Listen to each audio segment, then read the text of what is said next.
Fae, working with them and what to kind of expect and how to start. This is not to be taken lightly. No matter what the vibe you got from Hollywood, other practitioners, or elsewhere, the Fae are healers and guardians and even teachers when they choose to be. Very important. They're spirits of trees, animals, our ancestor guides, and the Fae folk. They are spirits that inhabit the world around us, and they can enrich our lives tremendously.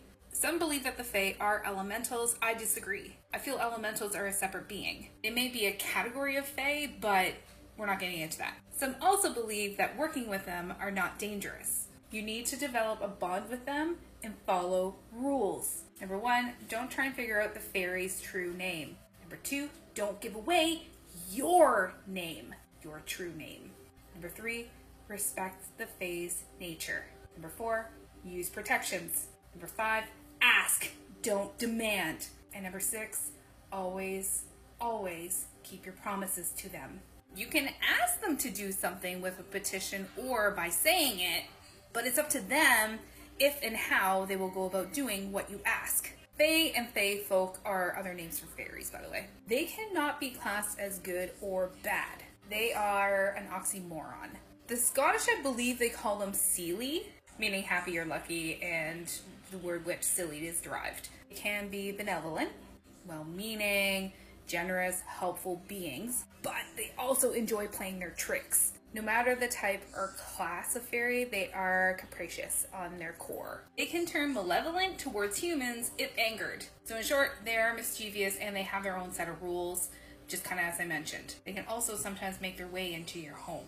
They are benevolent for the most part, unless they're angered. There are certain things they adore and will reward humans for, and there are things that despise and will punish humans for. Iron is believed to ward them off. I read that if you hang a horseshoe above your front door with the prongs up, it can also help with luck, but it's also believed, or some believe, that it can help ward off the Fae by helping to protect the inhabitants of the house, including humans and animals. If you ring a deep-toned bell, this also helps clear the home of their ill effects if they happen to become mischievous. They can be a form of trickster spirit, guys. I've also talked about trickster spirits in the past. If you want to establish a bond with them, if you can do the following, do at your own risk though. You can create a garden for them. Add flowers that are native to your area are best, and have it for pollinators. So like your bees, your butterflies, your moths, birds, those sorts of critters. You can also add a home or furniture for them that are smaller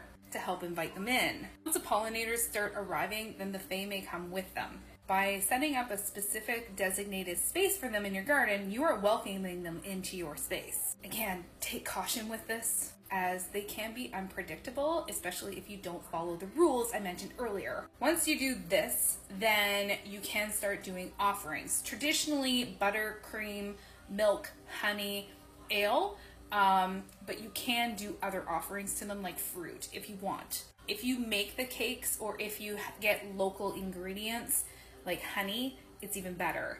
When you set out your offerings, you need to say or do a petition for the offering. Something along the lines of, good folk that would like to partake in this offering, it is all yours. We're not getting to petitions for them to do workings for us, okay? This is just developing the bond. After leaving a few offerings over the course of probably weeks to months, you can then invite them into your garden to stay in the space that you have built for them, but make sure you know and set those boundaries for them. So if you don't want them in your home, you need to state that you do not want them in your house, but you need to do it politely.